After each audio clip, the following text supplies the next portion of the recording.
장수입장권이라는 책이요. 나온 지가 이제 8월 1일자 나왔기 때문에 한 8, 9, 10, 11, 12 이제 5개월째죠. 오늘까지 한 12,000부 정도 판매된 책인데요. 요 일반인 대상으로 해서 강의를 한 8번 정도 한 것 같아요. 네, 그래서 많이 충격도 받으셨고 90% 정도가 처음 들은 얘기라고 얘기하시는 분들이 굉장히 많아요. 그래서 오늘도 어떤 내용이냐면 제가 운영하는 아카데미생들의 지인들을 모시고 하는 특강입니다. 먼저 제 소개를 좀 하겠습니다. 제가 2005년 이후에 세일즈 폭발 시리즈라는 것이 있어요. 4권이 있는데 한 10만 부 정도 판매가 됐습니다. 생명보험 업계에서 한 13만 4천 명 중에서 10만 부라고 하면 거의 대부분 갖고 있다고 보면 되고요. 보험 교육 전문가다, 칼럼니스트다, 보험신문하고 오늘 알아드렸죠. 검찰타임즈, 그 다음에 머니투데이도 제가 기고를 하고 있고요. 새로 창간호 잡지 부모스에도 칼럼을 연재할 예정입니다. 주로 명쾌한 컨셉과 열정적인 강의로 명성을 얻었다고 나 있는데요. 한국경제신문에서도 명강사로 선정이 된 적이 있었고요. 먼저 이 사진 한번 보시죠. 이 사진이 제가 5년 전 사진이에요. 저랑 비슷합니까? 틀려요? 예. 이 사진을 보시면 이게 작년 사진이고요. 이 사진은 제가 올해 사진입니다. 시간이 갈수록 상황이 바뀌죠. 저도 굉장히 동안이라고 봤는데 사진 찍어 보면 중년임을 어길 수가 없어요. 저는 책을 쓰고 있고요. 벌써 한 5권째 정도 하고 있습니다.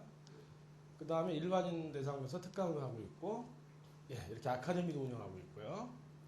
카페도 있습니다. 장수입장권 다음에서 치시면, 네이버에서 질문하는 것보다 저한테 질문하시는 게 또 나으실 거고요. 오늘의 강의의 핵심은 이겁니다. 이게 무슨 사진일까요? 장미란 선수가 이번에 우승했죠. 열정적인 기도, 이 감격. 우리가 지금의 승리자가 아니라 65세 시점의 승리자가 돼야 된다. 이런 관점에서 오늘은 굉장히 중요한 날이라고 보시면 되겠습니다. 자, 또 할게요. 그래서 책은 이겁니다. 그래서 오늘은 책자를 나눠드리지는 않고요. 끝나고 구입하실 수 있도록 제가 또 안내를 해드릴 거고요. 먼저 장수 입장권이 어떤 책이냐면 현명한 금융 소비자가 되기 위한 베스트 3의 첫 번째 시리즈입니다. 두 번째로 나올 것은 가장 면허증이라는 책인데요. 가장 면허증이라면 어떤 느낌일까요? 가장 면허증. 가장이 되는데도 면허가 필요할까요?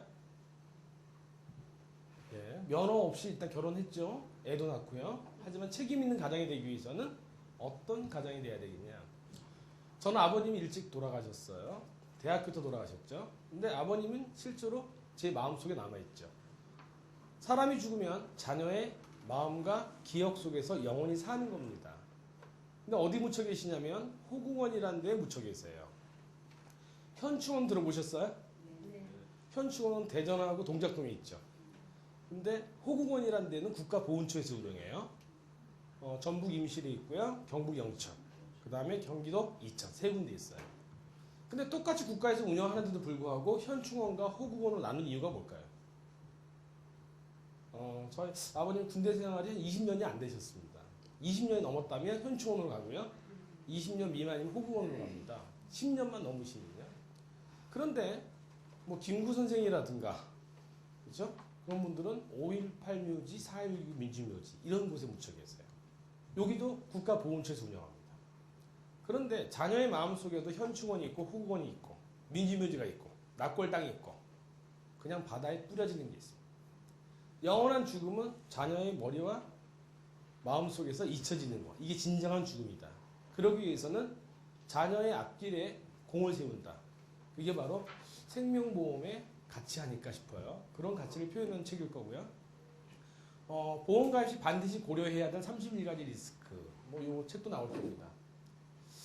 자, 그래서 장수 입장권이 나오면서 그동안 많은 책들이 있었잖아요. 어떤 책이 있었냐면 노후 준비가 필요하다라고 생각했는데 실제로는 책을 다 읽고 난 다음에는 어쩌라고? 결론은 절약해라, 뭐 아껴 써야 된다, 펀드를 가입해라 이런 얘기밖에 없잖아요. 이 장수 입장권은 아예 명쾌하게 어떤 상품을 얼마만큼 가입하라는 얘기를 하고 있는 책입니다. 자, 그러면 내용을 한번 볼까요? SM30 문화연구소에서 하였습니다. 보험교육 전문가이자 경제 칼럼니스트인 김성기 씨가 일반인들을 위해 쓴 은퇴 플랜 지침서입니다. 명쾌한 컨셉과 열정적인 강의를 선보여온 저자의 노하우를 담아 장수의 길로 들어서게 하는 입장권인 연금보험의 모든 것을 소개해줍니다. 은퇴 후 여유로운 인생을 설계할 수 있게 도와주는 유익한 책입니다. 예, 이런 책입니다. 예, 제가 자, 요 사진은 뭐냐면 요 자리에서 이제 3주 동안 진행되었던 아카데미를 얘기합니다. 그래서 뭐 수료증도 줬고요, 공부하는 모습도 나오고 있어요. 이 자리에서 또 하고 있는 거고요. 최근에 바라보면 보험 인식이 어떻습니까? 좋습니까? 나쁩니까? 호감도 면에서 보면은 제일 인식이 나쁜 직업이 정치인이에요. 그 다음이 부동산 중개업자, 세 번째가 보험업 종사자, 네 번째가 증권업 종사자. 한참 위로 가면 텔레마케터, 은행이 있어요. 왜 그러냐면 홈쇼핑이라든가 TV 과장 광고라든가 이런 걸 통해서 안 좋아진 면이 많이 있습니다. 그래서 앞으로 보험 개발원이나 감독원에서도 이런 얘기를 한다 그래요. 설계사 자격증 시험을 여러 단계로 나눠서, 그리고 또 우수 설계사 인증 같은 거를 보고요, 그런 자격증을 드린다 그래요. 그래서 저는 어떤 생각을 하고 있냐면 우리 보험을 하시는 분 중에서 가장 고객을 사랑하고 정말 실력 있는 설계사를 만들겠다라는 소수의 인원으로 제가 아카데미를 운영하고 있습니다. 벌써 3기 정도로 운영하고 있고요. 예, 그렇습니다. 자, 광고를 한번 잠깐 보시죠. 신문에 나온 광고인데요. 재무설계를 공부시킨 11만 부 판매의 베스트셀러 저자와 늦기 전에 노후를 확정하라. 우리나라 베이비 세대는 몇 년생일까요? 55년생부터 74년생. 55년생은 내년부터 55세가 되죠. 이제 나락으로 떨어집니다. 그런데 장수 입장권을 읽고 준비한 자와 읽지 않고 준비한 자, 엄연한 차이가 있을 것이다. 예, 똑바로 알아야 노후가 준비되는데요. 가장 큰 리스크는 비전문가를 만나서 잘못 설계된 은퇴 플랜으로 안심하는 것이다. 그래서 전문가를 만들겠다, 이런 취지로 아카데미도 하고 책을 발간한 겁니다. 자, 그러면 다음 장으로 넘어보자. 자, 그러면 본격적인 세미나가 시작됩니다. 여기가 뭐예요? 에버랜드 정문이에요. 안 가보셨어요? 근데 BC가 에버랜드를 가는 이유가 있습니다. 어떤 이유냐? 첫 번째 사람은 빅3를 끊었어요. 빅3라고 하는 것은 자유입장권이 아니라 3개만 탈 수 있는 거죠. 그러니까 자유입장권은요, 다 타는 거죠. 한 사람은 연간 회원권을 끊었습니다. 그러면 3표 중에 어느 사람이 에버랜드를 자주 가게 될까요? 연간 회원권을 가진 사람이 표가 아까워서라도 가게 됩니다. 이게 장수 입장권의 패러다임이에요. 그러면 연금보험을 들고 장수를 하게 될까요? 장수하기 때문에 연금보험을 들어야 될까요? 또 여쭤보겠습니다. 자동차 면허를 딴 다음에 운전을 하고 싶어집니까? 아니면 운전을 하고 싶기 때문에 면허를 딴 겁니까? 희한한 것은 뭐냐면 운전면허를 딴 날 가장 차를 사고 싶어요. 운전하고 싶고요. 마찬가지입니다. 장수의 패러다임으로 바뀐 것은 연금보험을 제대로 준비한 다음에 내 무의식적으로 장수의 시스템으로 바뀐다는 사실이에요. 그 말씀을 드립니다. 자, 그러면 예를 들어 보겠습니다. 공무원과 샐러리맨, 전문직, 자영업자 중에서 누가 가장 오래 살까요? 공무원이라고 얘기를 많이 합니다. 왜 공무원이 오래 살까요? 공무원은 유전자가 다를까요? 연금이 나오니까 오래 살아요? 그럼 연금이 안 나온 사람 오래 안 삽니까? 그렇죠? 우리 공원에 가보면 6시나 7시 때 운동하는 사람들이 있어요. 동네 공원에서. 누가 운동을 하겠습니까? 셀러리맨? 자영업자? 전문직? 아니면 공무원? 공무원들이 운동합니다. 왜 그럴까요? 퇴직금이 없어요. 그리고 월급에서 8.5%씩 떼어나갑니다. 국가에서 8.5, 17%를 냅니다. 근데 일반인 셀러리맨들은 본인이 4.5, 그리고 회사에서 4.5, 합이 9%를 냅니다. 쉽게 말씀드려서 셀러리맨들은 9%를 내고 있고요. 공무원은 17%를 내고 있습니다. 거의 2배 수준이죠. 이 공무원들을 따라가기가 쉽지 않습니다. 지금은 공무원들이 박봉에 시달리지만 나중에는 이쪽이 왕족이고요. 여기가 뭐 한 평민 정도가 되겠죠. 근데 이나마도 가입하지 않았던 자영업자, 또 전문직, 특히 주부들. 주부가 이혼한 순간 65세 이후에 천민으로 추락합니다. 절대 이혼하시면 안 돼요. 남편 꼭 붙잡고 계셔야 돼요. 다시 재혼하시더라도 국민연금 있으신 분과 결혼하셔야 됩니다. 자, 그러면 우리가 3개월 후에 내가 캐나다를 이민을 간다면 난 지금 어떻게 하고 있을까요? 집은 어떻게 합니까? 이민을 간다면 집을 팔아야겠죠. 언제 팔죠? 빨리 팔아야죠. 가기 전날 팔 수는 없죠? 예, 그렇습니다. 차는 어떻게 할까요? 팔아야죠. 자, 그렇습니다. 집과 차를 다 팔았어요. 그럼 어디 살아요, 가족들은? 호텔? 너무 비싸죠. 아니면 전세? 3개월짜리 전세가 있습니까? 없죠? 월세? 3개월짜리 월세가 있나요? 내가 집주인이라면 3개월짜리 월세를 놓지는 않을 거예요. 어디 삽니까? 대부분이 모텔에 삽니다. 3개월간은? 그러네요. 그러면 가구들은 어떻게 하죠? 맡겨야죠. 어디에다가? 컨테이너 박스에다가 월 15만 원이면 맡길 수가 있습니다. 그러면 이 사람은 이미 어디가 있어요? 캐나다가 있는 거죠. 마음은. 몸만 한국에 있죠. 3개월 후에는 캐나다를 갈 겁니다. 그런데 문제는 비자를 꺼내보니까 알고 봤더니 미얀마 영주권이었다 이거죠. 충격이죠. 예. 그래서 지금 점검을 해봐야 돼요. 표를. 그때 가면 이미 늦었다. 아하. 자, 그러면 은퇴 플랜이란 뭐냐? 아주 멋진 모델 하우스를 짓는 거예요. 그러면 보시면 알겠지만은 이게 우리 집이다. 그러면 어떻게 하겠습니까? 빨리 입주하고 싶겠죠. 그 현재의 집은 빨리 정리하고 가고 싶겠죠. 이런 상태가 되셔야 돼요. 쉽게 말해서 65세 이후에 내가 살 집을 아주 멋지게 만드셔야 돼요. 그러면 보험을 들어도 어떻게 들어야 되냐면 과도하게 드십시오. 현재는 과도하지만 나중에는 아쉽게 됩니다. 멋진 모델하우스를 만들라. 자, 자전거가 보이시죠? 앞바퀴는 꿈이고 희망이고 저축이에요. 요 뒷바퀴가 보장입니다. 앞바퀴가 꿈을 이끌면 뒷바퀴가 받쳐주고 따라가는 거죠. 이겁니다. 그러면 내가 먼저 저축부터 해야 될까요? 보험의 보장성부터 들어야 될까요? 첫 번째는 설계는 이거부터 해야 됩니다. 은퇴 플랜이 쓰고 난 다음에 보장성이 되는 거예요. 그래서 이런 말이 있어요. 꿈은 돈의 시작이고요. 예.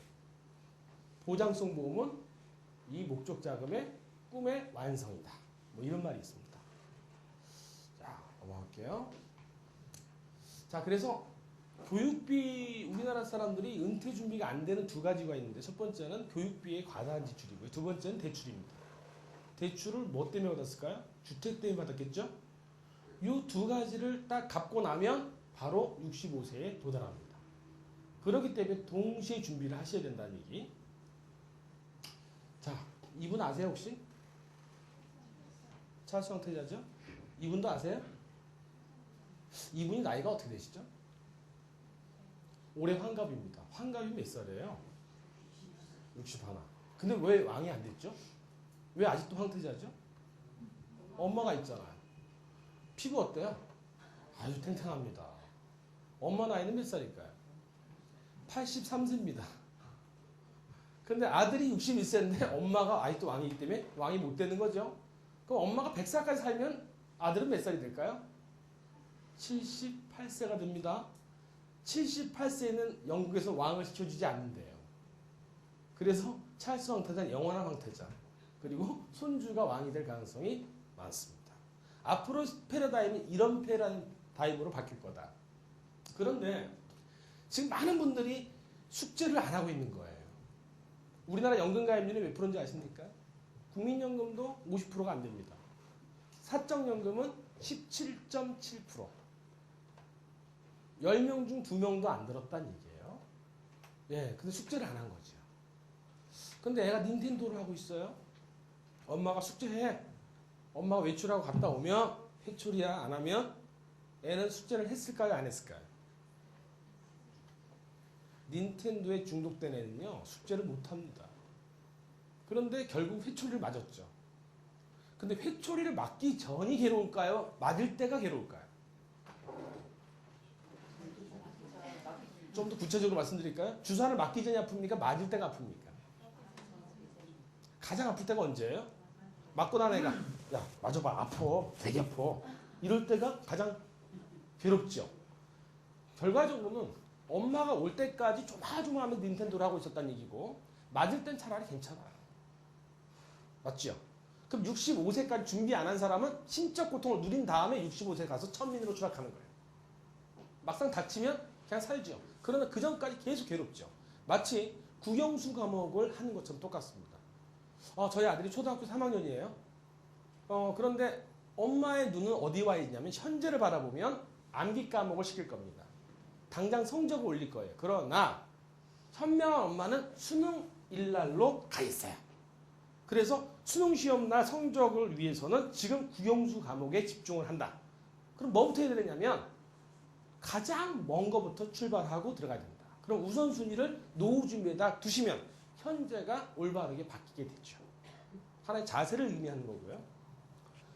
지금까지는 앞으로는 현재 진행형, 앞으로 진행될 거지만 65세 가면 미래 완료. 영어에서 완료 시제는 끝나버린 거예요. 끝나버린 건 돌이킬 수가 없죠. 자, 이제 책의 내용으로 한번 들어가 볼까요? 어머니, 전등이 좀 어둡네요. 며느리가 얘기했습니다. 엄마가 뭐라고 얘기해요? 읽어보세요. 네가 갈아줄리? 아버님, 핸드폰이 좀 잘 안 터지시네요. 새 것으로 갈아야 할 것 같아요. 네가 바꿔줄리? 친구분들하고 여행 좀 다니고 그러세요. 네가 보내줄리? 지난달 용돈에 어버이날 용돈에 생일날 용돈 드렸잖아요. 아이고 너희가 준 돈은 친구 만나서 사우나에서 5,000원, 결혼에 5만원, 회비 2만원, 구두 수선에 만원, 그래서 지갑에 단 2만원밖에 없다. 네가 못해줄리? 입만 열면 돈 먹는 하마가 된다. 그러면 겁이 나죠. 주머니가 빈약하면 어떻게 될까요? 말을 꺼낼 수가 없고 말 꺼낼 수 없으니까 어때요? 자주 안 가죠. 그리고 관계는 서먹서먹해집니다. 이게 오늘날 돈 없는 사람의 현재의 모습입니다. 저 같은 경우도 시골에 내려가면은 노인분들이 한 10분 되세요. 한 번만 투어를 하면 5만 원씩만 드려도 50만 원이 깨집니다. 그러니까 겁나서 못 가요. 그래서 한 3년에 한 번? 그것도 주머니 단단히 준비해가지고 갑니다. 예. 그래서 준비를 해야 된다는 얘기가 되겠죠. 자, 그러면 송금하라. 어떻게 해요? 나에게 돈을 줄 수 있는 사람은 나밖에 없습니다. 그런데 희한한 일은 40살 때 65세 때 기여도와 64세 때 기여도는 분명히 다르죠. 맞습니까? 예, 그래요. 그러면 각각의 나이에 맞는 사람, 내 자신이 기여를 계속 해줘야 65세 때 내 은퇴 자금이 생기는 거예요. 맞죠? 근데 지금 시간이라는 것을 물리학에서 보면 시간이란 직선을 거꾸로 돌려보면 맞을 수 있대요. 그래서 과거도 갈 수 있고 미래로 갈 수 있답니다. 그럼 이 순간에도 65세 내가 존재한단 말이에요. 40살, 41살, 42살, 35세 나도 존재한다. 이해되세요? 물리학에서는 존재한대요. 그 나를 만날 수 있다? 최근에 영화를 보면 시간 여행자의 아내라는 영화가 있습니다. 내가 60도 가고 30도 왔다 갔다 하는 거예요. 그런데 그 65세 나와 현재 나는 만날 수가 없습니다. 그런데 얘기합니다. 그가 얘기해 주는 거죠. 누구? 재무설계를 통해서.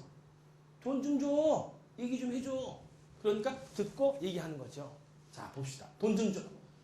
네가 노후를 준비를 안 한다면 뭐라고요? 오지 마. 올 필요가 없다고. 술, 담배, 스트레스에 막 살다가 차라리 일찍 죽어버려. 이거죠. 이게 무의식에다 얘기하는 거고요.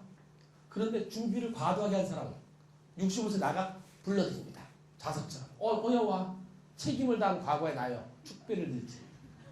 이런 모습이 나와요. 이것이 내 무의식에서 작동한다. 두 가지 말씀드릴게요. 제 아들이요. TV를 너무 잘 좋아해요. 그래서 숙제를 안 하는 거예요. 그래서 제가 TV 플러그를 테이프를 징징 가봤어요. 앞에 보는 앞에서. 봐. TV 보기만 해봐. 깜짝 놀란 거죠. 근데 애가 잠 못 잤는데 땀을 흘려요. 새벽 3시에. 저한테 안 옵니다. 와, 아빠가 미안해. 그랬더니 뭐라고 할까요? 하고는 땀을 안 흘리고 이제 편안히 잡니다. 아침에 깨어났어요. 근데 물어봤어요. 어저께 아빠가 얘기한 거 기억나? 아니. 분명 얘는 대답했어요. 그죠? 즉 아이의 속사람하고 겉사람이 틀리다는 거예요. 이게 프로이드가 말한 사람은 신체 안에 의식이 있고 의식 안에 잠재의식, 무의식이 존재한다. 이게 두 가지가 다른 사람이에요. 근데 그 무의식이 감지합니다. 네가 연금을 들었어? 준비했어? 하면 자가 살해 시스템을 준비를 안 했다면 자가 살해 시스템을 작동하고 준비를 했다면 장수 시스템으로 바꿔요. 즉 그 대표적인 사람들이 공무원이다. 난 연금이 준비되어 있기 때문에 오래 살아야 본전을 뽑죠. 운동하고. 술도 끊고 담배도 끊습니다. 스트레스 안 받죠. 어떻게 하실래요? 오늘 이 자리에 모이신 분들은 장수 시스템으로 바꿉시다. 오케이? 아, 그렇구나. 자, 장수 입장권은 몸기도다. 바이블에 보면 예수께서 귀신을 쫓아내시자 제자들이 물었습니다. 어떻게 하면 저희도 그런 기적을 일으킬 수 있겠느냐고 말이죠. 그러자 예수께서는 이렇게 말씀합니다. 기도 외에는 이런 일들이 일어날 수 없느니라. 아하, 귀신을 쫓아내는 것을 우리도 할 수 있겠냐 물었더니 기도를 하라. 기도하면 이루어지네요. 그런데 우리는 많은 기도를 잘못된 기도를 드리고 있어요. 그게 바로 걱정입니다.